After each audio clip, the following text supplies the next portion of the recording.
welcome Sarah Marie Brenner.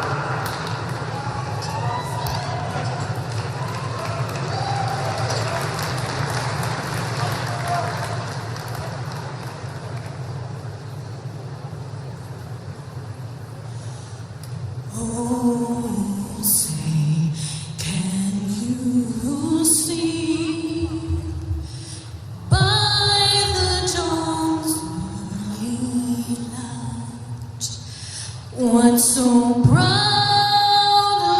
we hailed at the twilight's last gleaming, whose broad stripes and bright stars through the perilous fight o'er the ramparts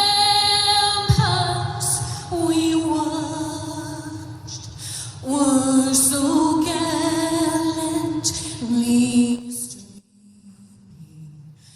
and the rocket's red glare, the bombs bursting in air, gave proof through the night that our flag was still there. Oh, say does that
Ready? Ready? O-H. O-H. O-H. O-H.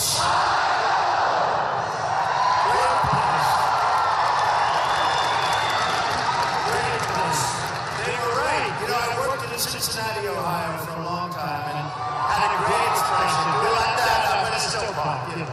And they had a great, I had a great time. I got to know the state so well. And it was a very successful job. I was very young, and that's what made me confidence. You know, it was confidence. So here we are together. It's just amazing. What a group of people. And by the way, we have thousands of people outside, and a lot of them aren't going to be able to get in. This place is packed.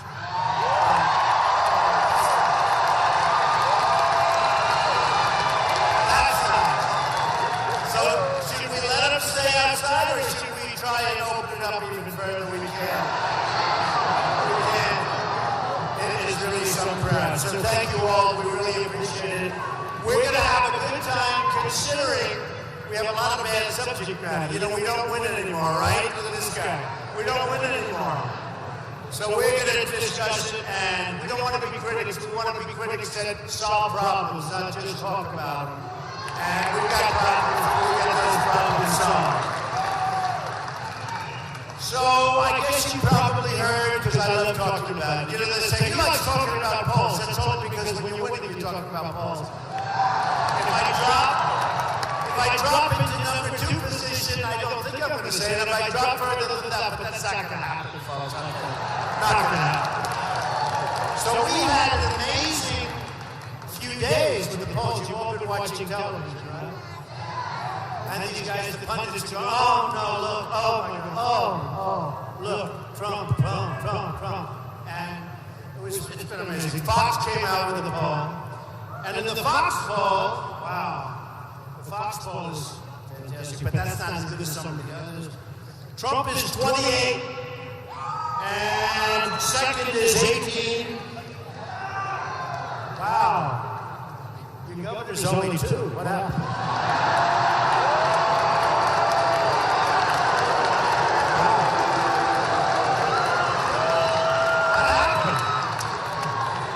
So, in the ABC Washington Post poll, listen to this one. Trump is 32%. Now, remember, when you say 32, that's 32%, and we have, like, what is it left? 15. They're going out one by one. I love it. But one by one. So I'm 32. Kasich is, should I mention? 3. I heard he was dropping out. Somehow, you know, when you're the governor of a state, you gotta run that state.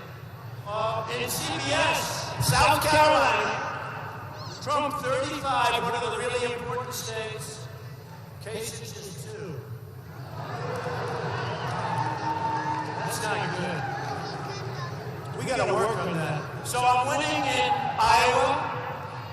I have to say we're winning because we're winning together, guys.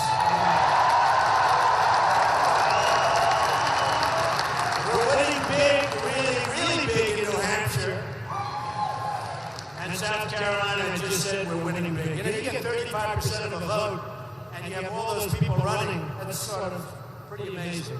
So they're amazed at how we're doing, and I'm not. Because I come out and I meet so many people, and the crowds are like this. The crowds are always packed. We had $20,000. There's something happening. I mean,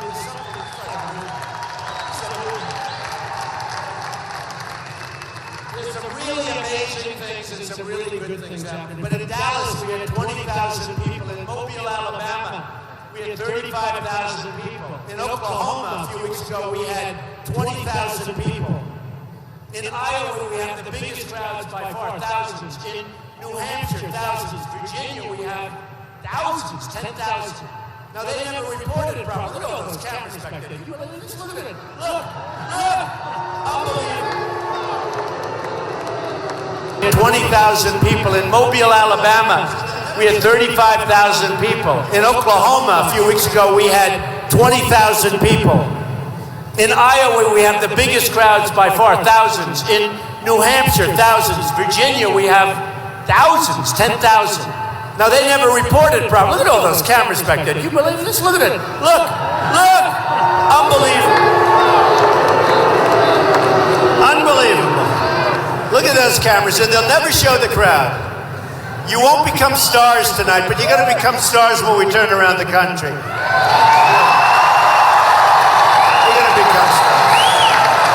You're going to become stars.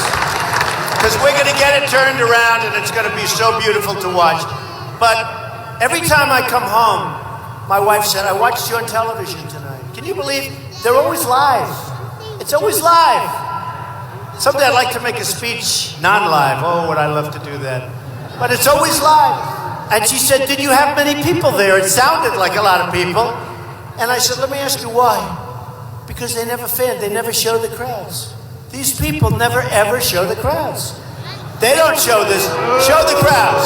Can you fan and show? Show the crowds. Show those crowds. Show the crowds.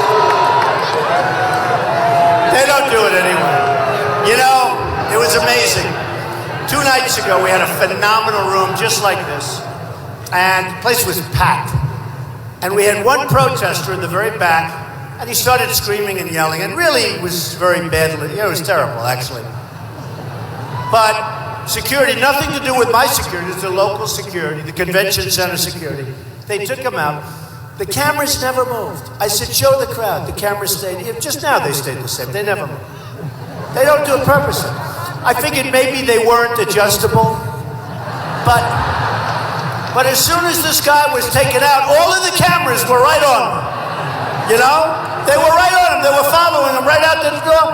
And then they said he got treated rough. First of all, it wasn't my people if they treated him rough, but he was really misbehaving badly. It's one of those things. But I found out those cameras do move. They just don't want to move for us. But you know what? We're a silent majority that's no longer silent. Remember that. No longer. We're no longer silent, and it's amazing. It's amazing. It's amazing the love, the enthusiasm when you come to these places. A friend of mine who's a very rich guy, very successful, he said, how do you make all these speeches? It's so incredible. You stand up. He said, the guy's worth a tremendous amount of money. Less than me, by the way, but that's it. No, he's worth a lot of money. He said, how do you make these speeches? And you don't use teleprompters. And I said, you know, you shouldn't be allowed to use teleprompters when you're running for president. No, you shouldn't. You shouldn't. You know how easy that would be? I walk up and I look at this one, I look at that one, and you talk for about half hour, and they're off in a half hour. I made one the other day, it was for an hour and 45 minutes. Right?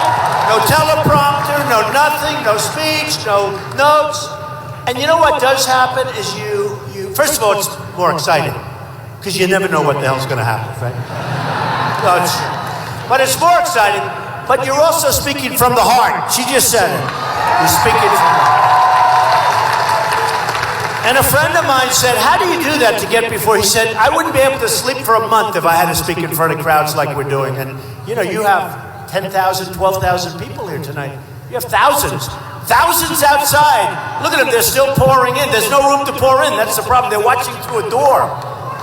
That's beautiful. I love you anyway. You should have gotten here a little bit earlier like these folks outside.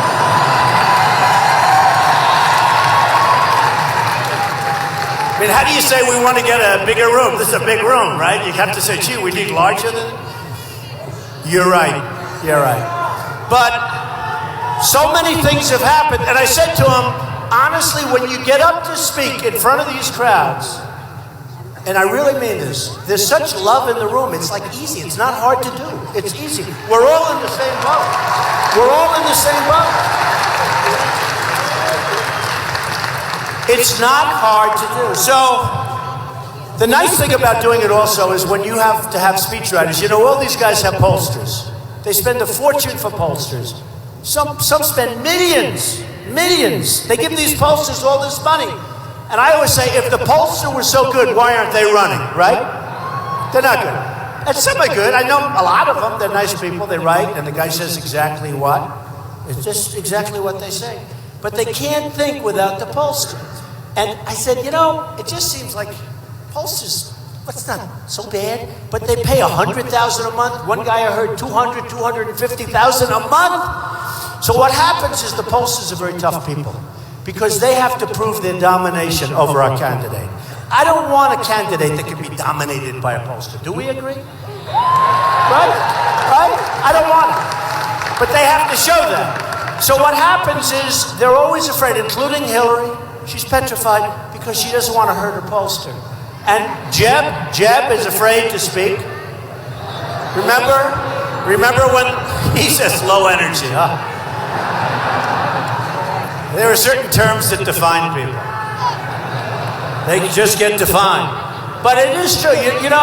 Every 3 days another poll comes out. Paid for by those guys. Millions. They spend millions. I read all about myself. He got this, he got that, but they don't like this, but they love this. But they do say they love him on the economy by far. They love him on leadership by far. They love him on terrorism. All those things. They love him.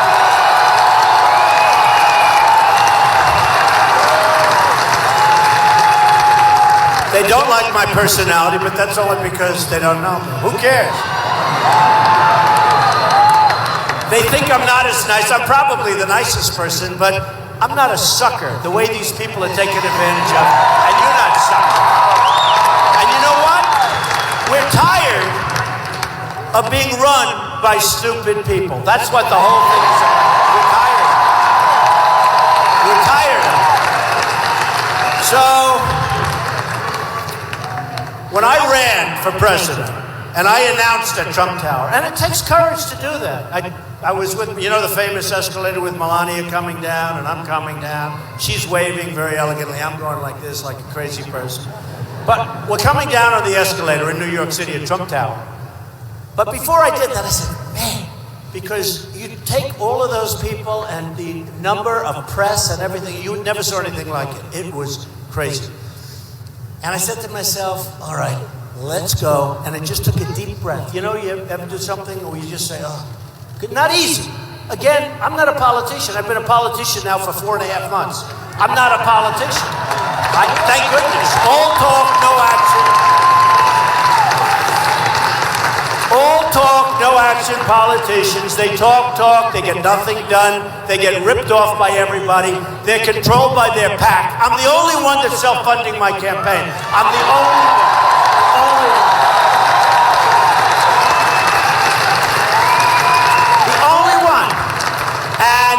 I feel like sort of foolish because my whole thing was take money, grab it. I'm a business guy, grab money. I've always been so good at that. Grab it. When things get bad, I hit the banks. I say it was your fault and I get a huge discount. Grab that money. The economy crashes, it doesn't matter. I make it work. I always make it work. So what happens is guys come up to me now because I'm in first place by a lot. A few weeks ago, they're saying, well, it's close. Let me tell you, by a lot, we all know. So now all these guys, and they were all the way along, because actually, from the time I announced, just about, till now, I've been in first place all the time. And one other thing, and this is why I love the people that I'm with, and why it's easy to do this. The one thing that comes out, may be greater than anything else, is that my supporters, they're your supporters, they're all of us, we're all together, okay? I'm just here. But my supporters are the most loyal supporters by far of any candidate by far. It's true.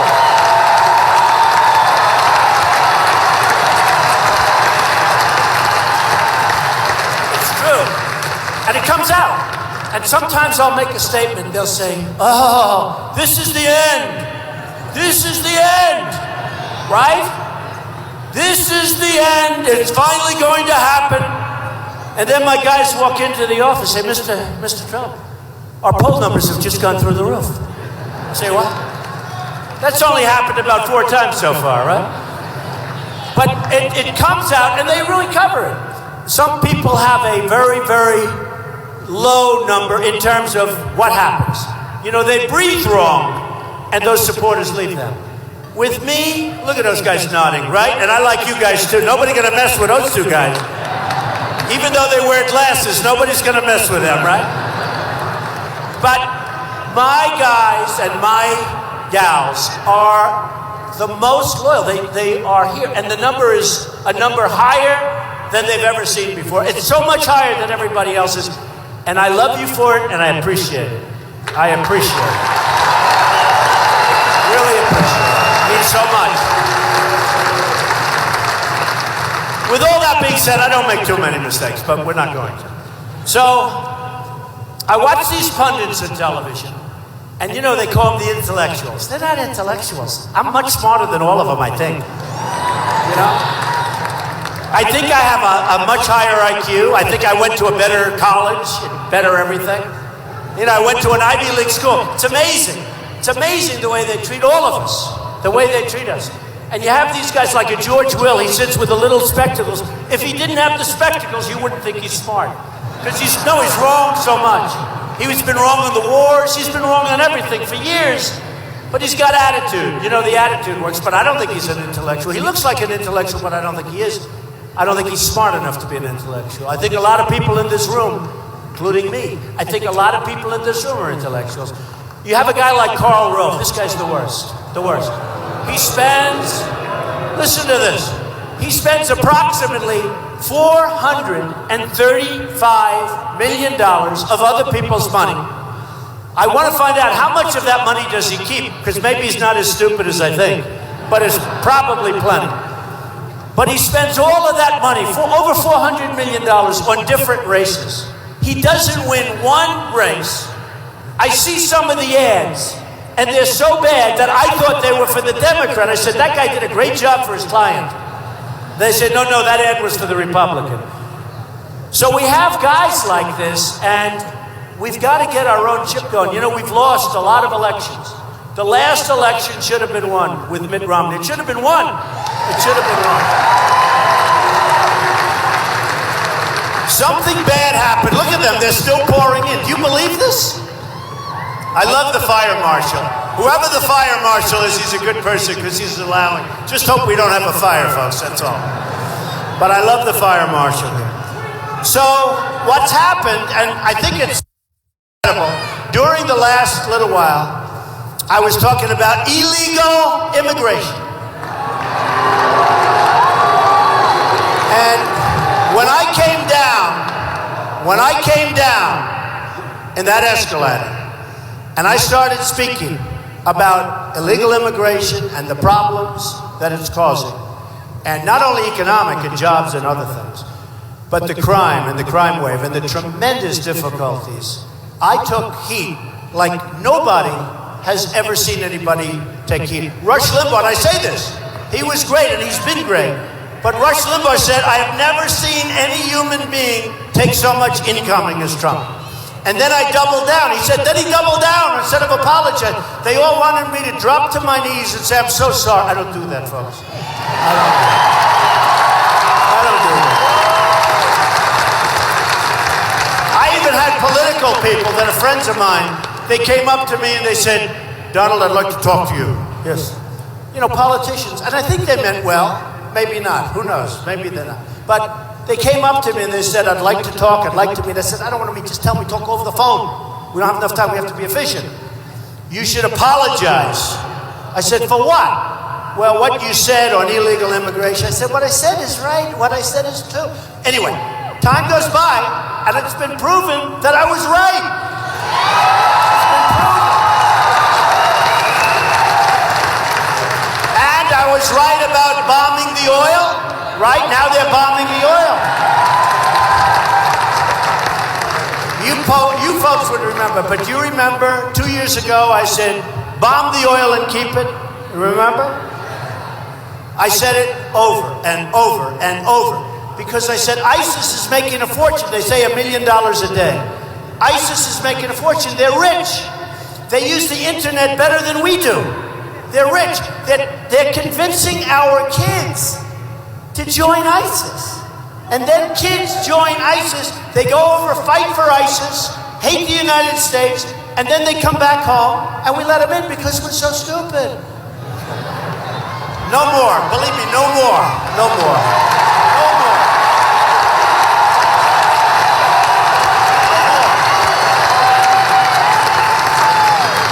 It's so sad.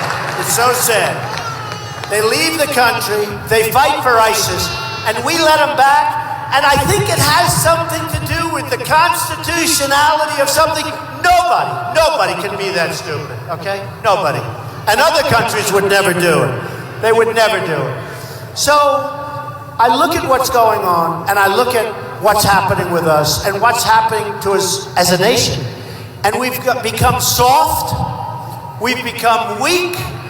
We've become a laughing stock all over the world, all over the world.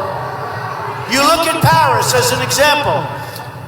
If some of those folks that were gunned down, you had hundreds and hundreds of people in the room. If some of those folks carried guns, you wouldn't have this.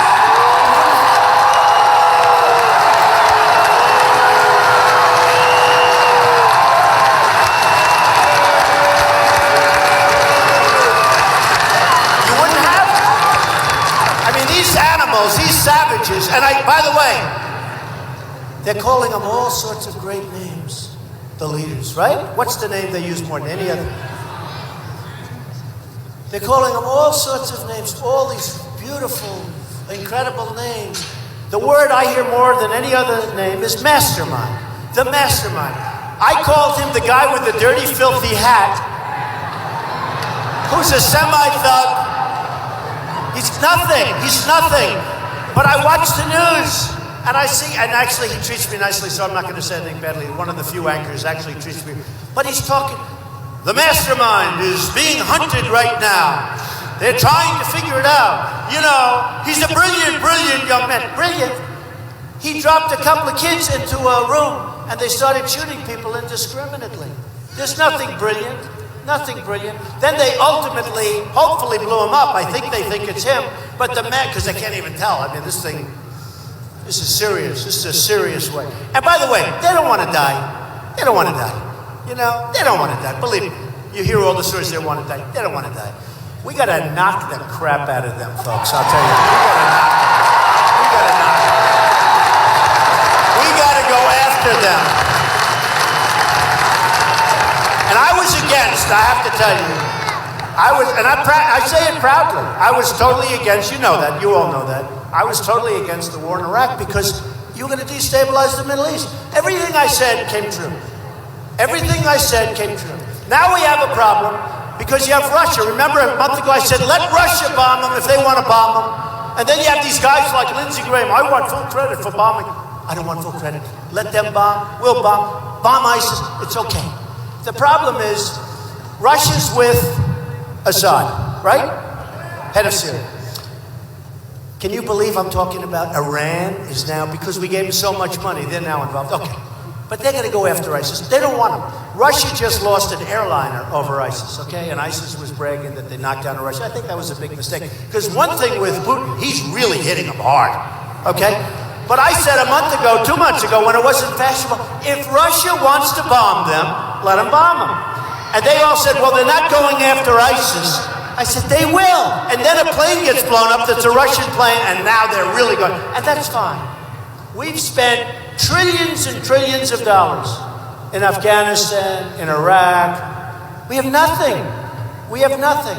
When we left Iraq, I said, not just bomb. In fact, I wanted to take it over without the bomb. We save all the equipment, which is very expensive. I said, take the oil. Remember that? Everyone said, what a horrible thing he said. What a horrible, horrible thing that he said, keep the oil. Isn't that terrible? It's a sovereign, it's sovereign, nothing. They killed us, those leaders. That's why you have ISIS. Because they cut them off so viciously that ISIS formed. And ISIS now is tougher and smarter than them. And if we're not involved, they'd go in right away and take over Iraq. But now ISIS is getting beat up pretty badly. This morning they asked me a question. Would you approve waterboarding? Would I approve waterboarding? Yeah. Would I approve waterboarding? And I said, well, let me ask you a question. On the other side, they chop off our young people's heads. and they put them on a stick. On the other side, they build these iron cages, and they'll put 20 people in them, and they drop them in the ocean for 15 minutes and pull them up 15 minutes later. Would I approve waterboarding? You bet your ass I'd approve. Bet your ass. In a heartbeat. In a heartbeat. And I would approve more than that. And don't kid yourself, folks. It works, okay? It works. Only a stupid person would say it doesn't work. It works. They're all saying, oh, it has no effect. It has. I know people that are very, very important people, and they want to be politically correct. And I see some people talking on television about, well, I don't know if it works. And they tell me later on, it works. It works. Believe me, it works. And you know what? If it doesn't work, they deserve it anyway for what they're doing to us. But it works. It works. Now, we've been having an interesting time because, as you know, I said we have to really be vigilant with respect to the Muslim population. We have great people in the Muslim population, but something's happening. Something's happening. I always say, they're not coming out of Sweden that want to kill us. They're not coming from Norway. They're not coming from Denmark. They're coming from a certain part with a certain philosophy. There's some bad stuff happening. And I said we have to surveil. We have to have strong surveillance. We have to create lists for the Syrian refugees coming in. We have to create lists. We have to create lists. We have the refugees coming in, and we have to create lists.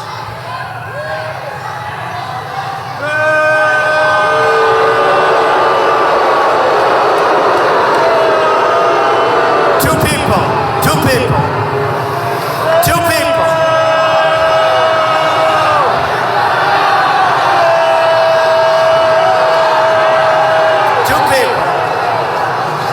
So sad. You know, it's sad, it's rude too. And you know part of the problem?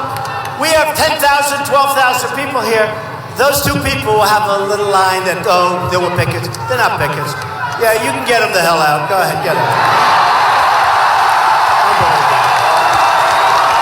Unbelievable.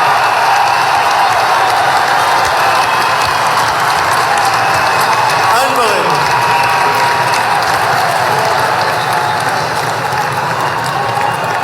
So,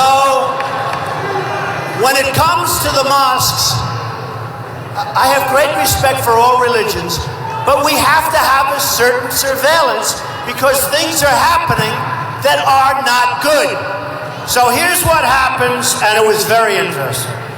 During a speech recently, I said that I saw in parts of New Jersey, Jersey City, but parts of New Jersey, I saw people getting together and in fairly large numbers celebrating as the World Trade Center was coming down, killing thousands of people, thousands and thousands of people. People are still dying over what happened to the World Trade Center, and they're dying a terrible death. And I saw people, and I saw on television, and I read about it on the internet, and I read about it. So they said, oh, we can't find anything, Mr. Trump. The reporters are calling all day, all night. They want to find out, did Trump make a mistake? So I have some good people. And they checked and they checked. And believe me, it's being cleared off, plenty of stuff. They don't like that, because that's not good for the liberal cause, right? But they don't like it.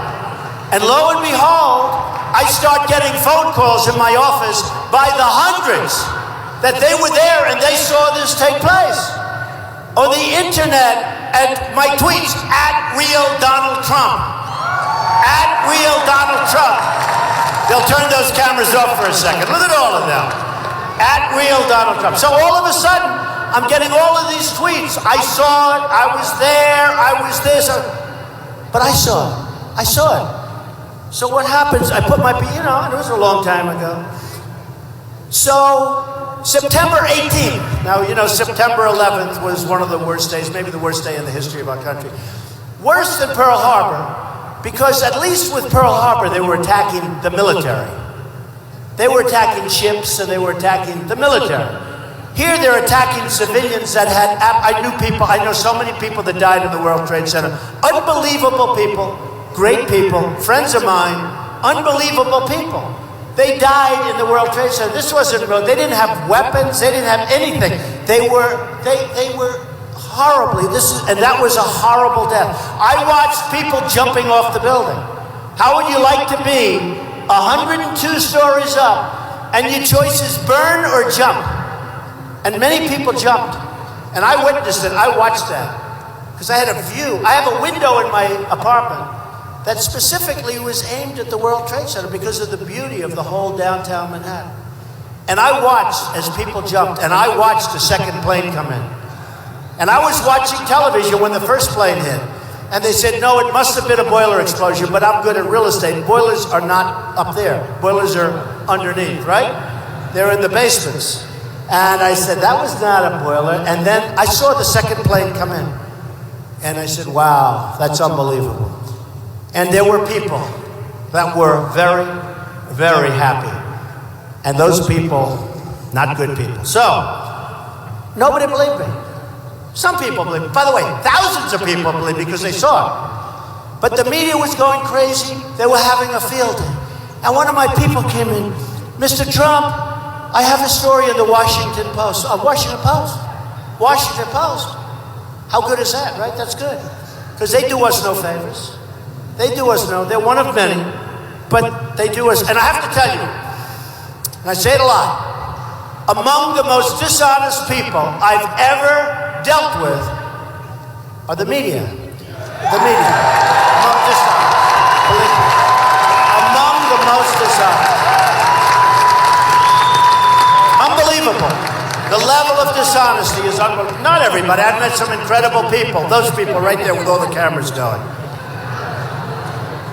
And some are very good. And, in all fairness, I've dealt with some very fair people. I've dealt with some really treacherous, horrible human beings that will quote you totally wrong, things that you never even said. I said, I never said that.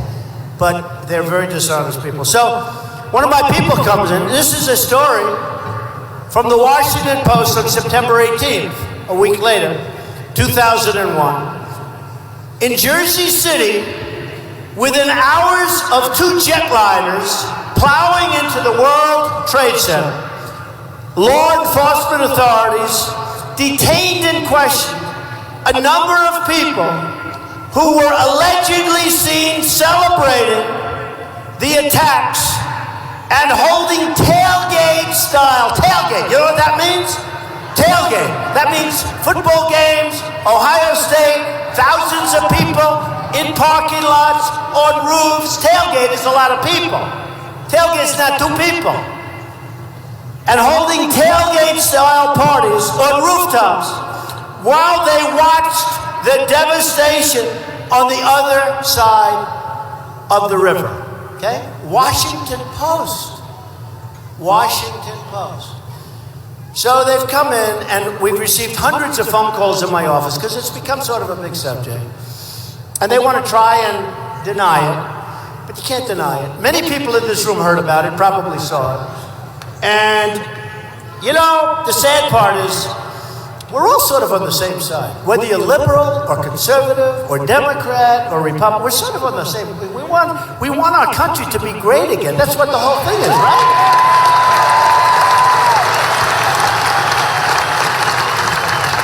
It really doesn't make sense. But fortunately, somebody in the Washington Post wrote that, and they'll try and deny it. They'll probably say, well, we made a mistake, which I almost like that better. Then I could show you how dishonest they all are. I might like that better. Let them say that. But they'll find some reason to deny it. They'll call it a typo. It was about it was a very long and winding typo. But they'll try and deny it. But I don't think they'll be able to. Not with the smart people, they're not going to be able to. So, I love you too, darling. Where are you? Let me see. Beautiful. Thank you, honey. So nice. So, we are going to start winning big league. We are going to win on trade.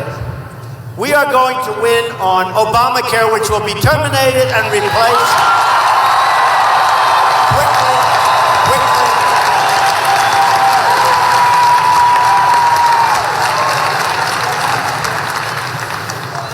going to win in so many different ways. We're going to win with our military, and we're going to take care of our vets. We're going to take care of our vets. Our vets are treated terribly. When I said keep the oil, you know what I wanted? A portion of that money, which is astronomical we're talking about. Keep the oil. You know, the old days, to the victor belong the spoils, right?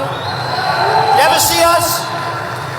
We go and louse up a whole deal, and we leave, we get nothing. We never keep anything. Because it's not politically correct to keep the spoils. It's not politically correct to keep the oil. But it is politically correct to keep the oil and give a lot of the profits from that oil to the soldiers and the families of those soldiers who died and were so badly wounded. So badly wounded. The wounded warriors and the vets, let me tell you, the wounded warriors, they have more guts than all of us. I see them and I see their spirit. And you know what? They don't even get well taken care of what they gave up. They gave up their legs, their arms. They gave up more than that. And we treat them terribly. And I said, keep the oil and let's give a hell of a lot of it to those wounded warriors, to those vets, and to the families of the people that lost people, that lost their loved ones. And they say, oh, that's not nice. Just not nice. So we started bombing 2 days ago. We started bombing the same oil that I've been talking about for 2.5 years. And we started bombing. We are just it's so horrible. Gitmo. Obama releases 5 prisoners the day of the attack. Right? In Paris. 5. They're going back to the UAE, which means, you know, they're going to be taken care of for a couple of days, then they're going to be right back on the battlefield. Sergeant Bergdahl, the worst. He's a traitor. He's a dirty, rotten traitor. And I always say, we get Bergdahl, a horrible traitor who deserted. In the old days, you get shot. We get Bergdahl, and this is the way we negotiate. They get 5 of the greatest killers that they know. They've been after them for 9 years. So they get these 5 guys that are now back on the battlefield trying to kill everybody, including all of us. We just don't have a clue. We make the Iran deal. We give them $150 billion. They're allowed to self-inspect in many cases. Where they don't self-inspect, they've got 24 days before we can come in. But before the clock starts ticking, it has to go through a whole procedure. So that could be 6 months. Who knows how long it's going to be? And we don't even get our prisoners back. We get nothing. We get nothing. We have people that should be ashamed of themselves. Ashamed of themselves.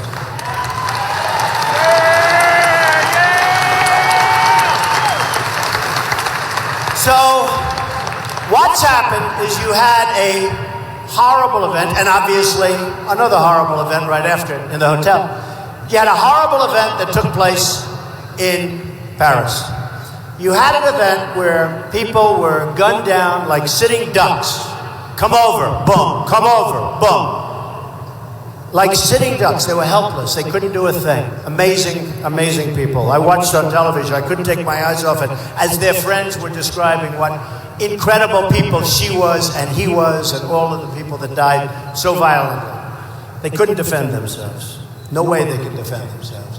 So what happens is we look at that, and I've been working very hard on the borders. I'm the only one, by the way, believe me. I know all the guys. I've been working on the borders. And all of a sudden, the borders, because we will build a wall, believe me. We'll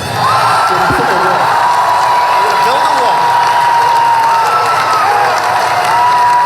We'll build a wall. Build a wall. Build a wall. Build a wall. Build a wall. Build a wall.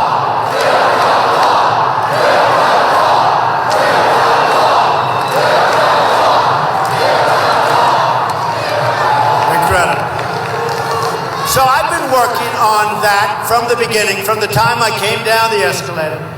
And I've been saying you gotta have it. So easy to do. I don't know if you know it. 12 years ago, they wanted to build, now they'll go back and say, I don't see that. Well, 12 years ago, and a long time ago, and for a long time, many people wanted to build a wall. Do you know one of the reasons we didn't build it? Environmental income. I'll tell you what. Environmental statements, because of something. Maybe a snake, maybe a toad, maybe a rabbit. I'm telling you, it was a huge obstacle. And then ultimately, they have people that don't know how to build, so it came in very expensively. But what's expense? What's expense? I will build the greatest wall you've ever seen. It will be a beautiful wall. It will be a big wall. It will be a wall that is impenetrable. And that wall will have a door in it, and that wall, I'll tell you what, I want people to come into the country, and so do you, but they have to come in legally. Legally.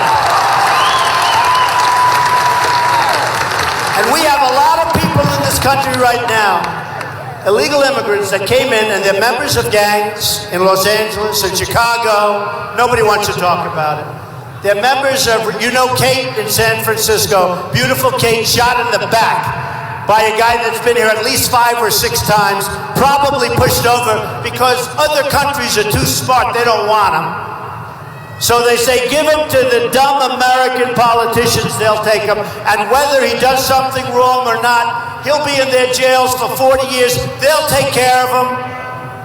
So we're going to get the bad ones out even before I start building the wall. We got some real bad dudes. We got some bad ones. They're going to be out so fast. They're going to be out so fast. You go into Los Angeles and you ask the people in Los Angeles what's going on with the gangs. And the worst gangs, the worst, are here illegally. And they're going to be gone. And you know what? Our police do a phenomenal job. And they know who they are. They know who they are. But we've taken the power away. We've taken the power away from law enforcement. And these are people that are afraid to act now because they don't want to lose their job. They don't want to lose their pension. And yeah, you're always going to have a bad apple. That happens no matter what business you're in. You're going to have bad apples. And things are going to happen that are bad. And I've seen it, you've seen it, we've all seen it. It like disgusts us. But they do a phenomenal job overall. And we need protection. We need these people. They're incredible people.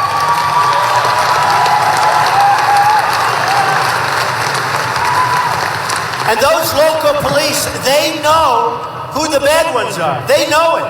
They can walk right up to them. They know the gangs. They know. They're told to stand back. Don't do anything.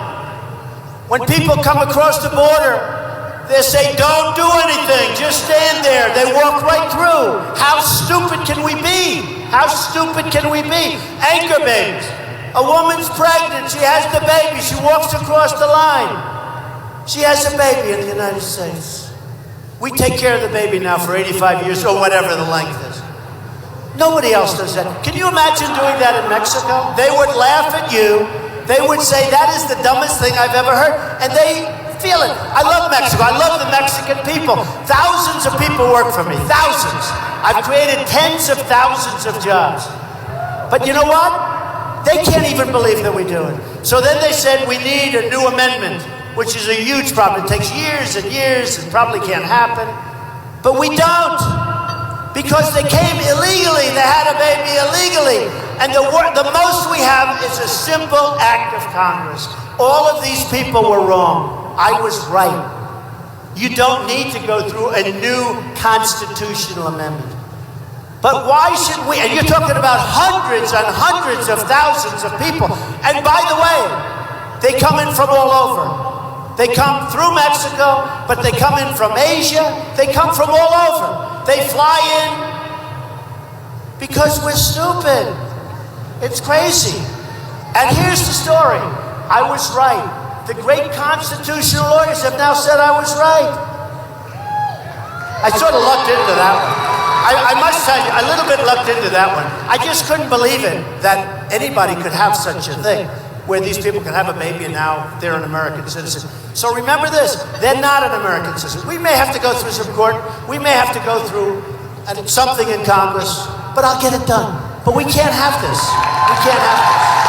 We cannot have it. So what's happened is everybody, when you look at the polls, the ones that just came out, the Fox poll, the CNN poll, I get the highest marks on economy and all, but I get really high marks on borders and safety. The borders and the safety. And I get high marks on the military. They know I'm not going to play games. They know I'm going to build a military so strong, so powerful, that nobody's going to mess with us anymore. Nobody. You know, building a strong military so that nobody wants to toy with us. Building a strong military is the single cheapest thing we can do. We're fighting all these wars because they don't respect us. And then we never fight anything to win. We don't fight to win. When I was growing up, I used to say, our military, I'm proud of this country. Our military's never lost a war, which is true. We had General Douglas MacArthur. We had General Patton. We had these people. Today, a guy like Patton wouldn't be allowed to even get through most basic training because he was a vulgar guy. He was a tough guy. He used bad language. Oh, give me one of these guys. I will find a new Patton. We have them. We have them. We have them. They're tough and they're smart. I don't want tough. You know, I know a lot of tough guys that aren't smart. They're easy. I want tough and I want smart. I want tough and I want brilliant. We have people. We've got to find them. We lost a great general 2 years ago because his language was foul. He spoke badly and he was respected by everybody. But we lost him because he spoke with foul language. That's what we're doing now. We can't have it anymore, folks. We're in this together. And let me tell you, I really believe we can make our country greater than ever before. Greater. But we can't have Hillary with all of her corruption and all of her stuff. Can't have it. Can't have it. If we have that anymore, it's going to be over the edge. You know, they call it over the tipping edge. But we can do something special. So, I was given a lot of credit for border security. So when the problem happened in Paris, a lot of these very, very not so smart pundits said, well, that's the end of Trump because that's not his expertise. Believe me, I'm really good at this. So they said, that's the end of Trump. That should now, Ben Carson has sort of self-imploded for different reasons, okay? He's self-imploded and he's going down. But I won't talk about that. Right? Yeah. I won't. She said, yeah, forget it. But others have imploded. You look at a lot of the people running. But everybody said, oh, well, this isn't Trump's expertise. So what happens, and what happens strongly, the polls come out, and I'm through the roof because people feel secure. I promise you, I will protect you. Nobody's going to play with us. Nobody. Nobody. Nobody. And they like the wall. They know I can build the wall. I'll build a tall wall. But you know what? They thought that because this is in Paris, and this is ISIS, and this is Al-Qaeda, and this is others, that maybe we'll get somebody else with a so-called expertise. Like who? Jeb Bush, he's fallen asleep. Like Hillary. Hillary, talking about the night. How about Hillary? Hillary went out. How about 500 or 600 phone calls from the ambassador, and she didn't return the calls? 5, but she's calling back her friends all the time. This is who's going to be our president? I don't think so. I don't think so. And by the way, the coolest thing in the polls, I beat Hillary one-on-one by a lot. It just came out. It just came out. A lot. By a lot. Fox poll. And I couldn't say it, boy, would they be correcting me if I say it. That's the thing, you have to be you have to be very precise with these characters. So, what has happened is that security and border and walls, and you have to come into the country legally, has morphed into ISIS because basically we want to keep that crap out of here, okay? We want to keep them out. And I'm the guy to do it, and they know that. So they come in and they see me and they say, Mr. Trump, you're now leading by even more than you were leading. So it turned out to be a mess. But I can tell you, we are going to keep it safe. We are going to keep our country safe.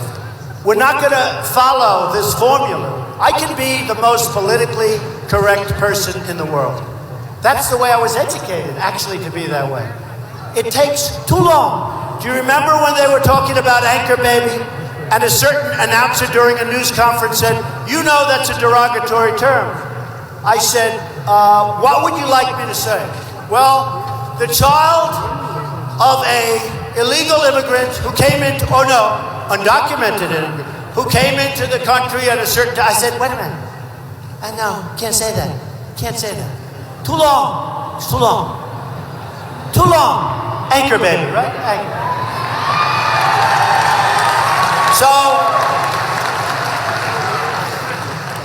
So what happened then is all of the things that you see happening worldwide, they knew that I called the oil. They knew that I wrote a book in the year 2000, right? I wrote a book and I said Osama bin Laden. I said we better take him out because I watch and I study and I see this guy was saying horrible things about our country and how he's going to come in and do big, big damage and big destruction to our country.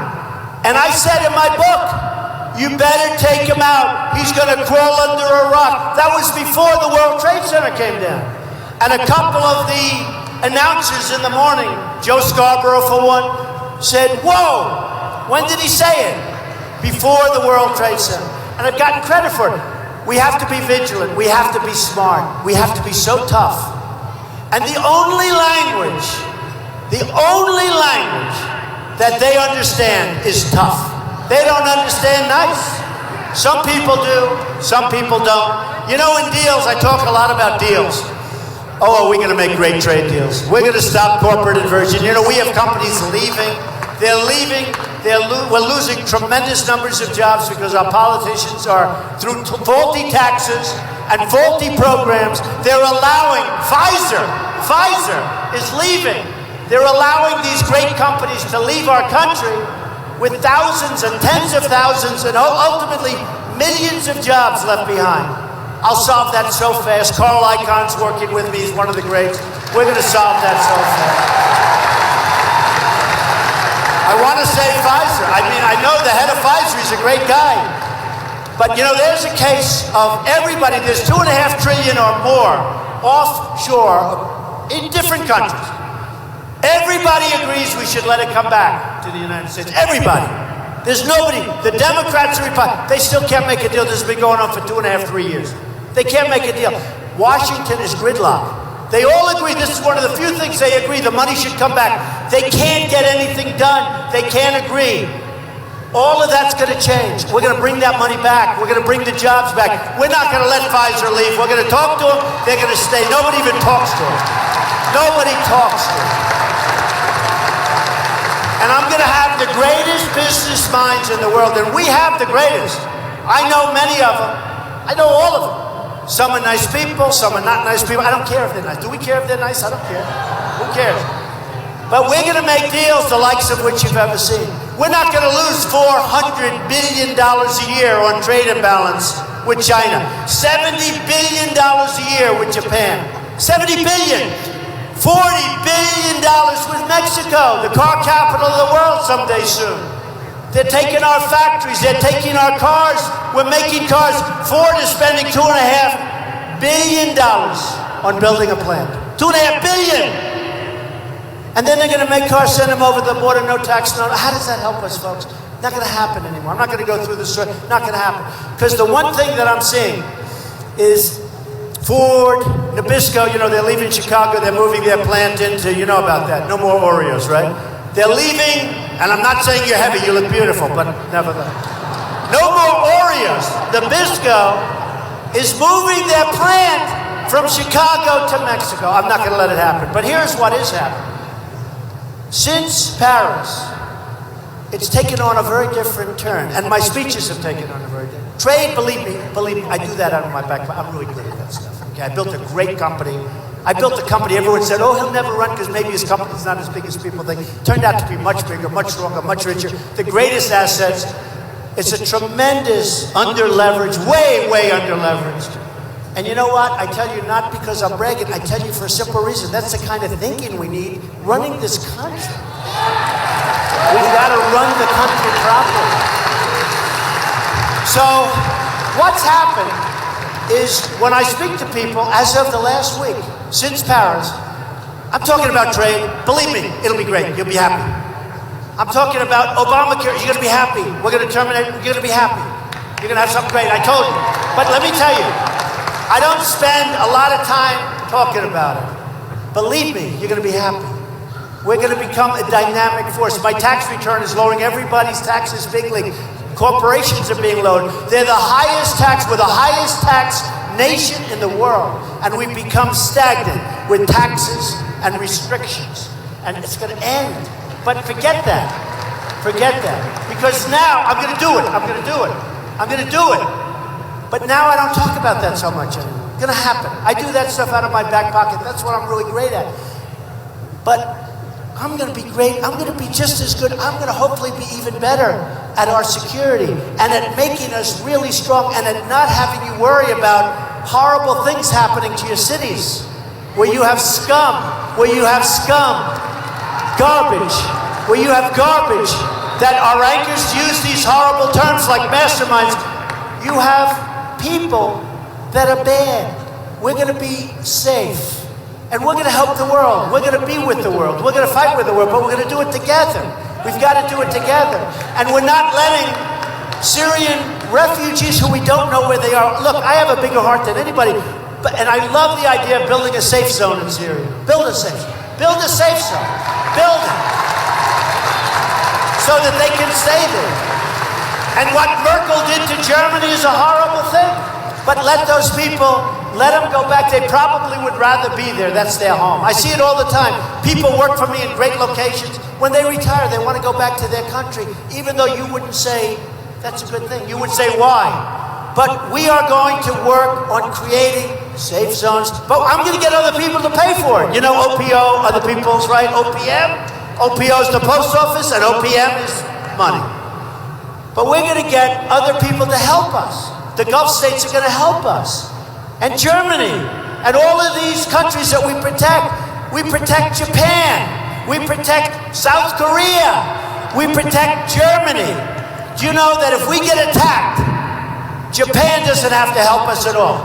If they get attacked, we have to send the full force of our armed forces over to protect Japan. Who makes these deals? Who makes deals like that? So it's all morphed into one big, beautiful package. And the package is called you, but maybe it's in the form of me. The beautiful package that we're going to do.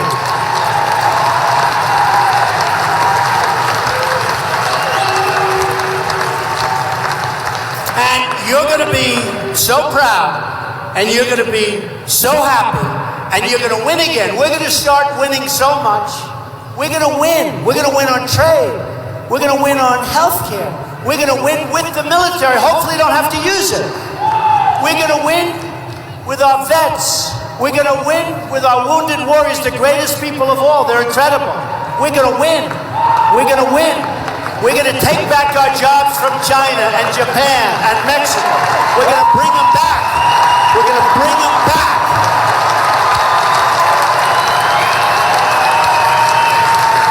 And remember this, and it starts off tough. It starts off tough, but it ends correctly. The American dream is dead, but we're going to make it bigger and better and stronger than ever before. Ever before.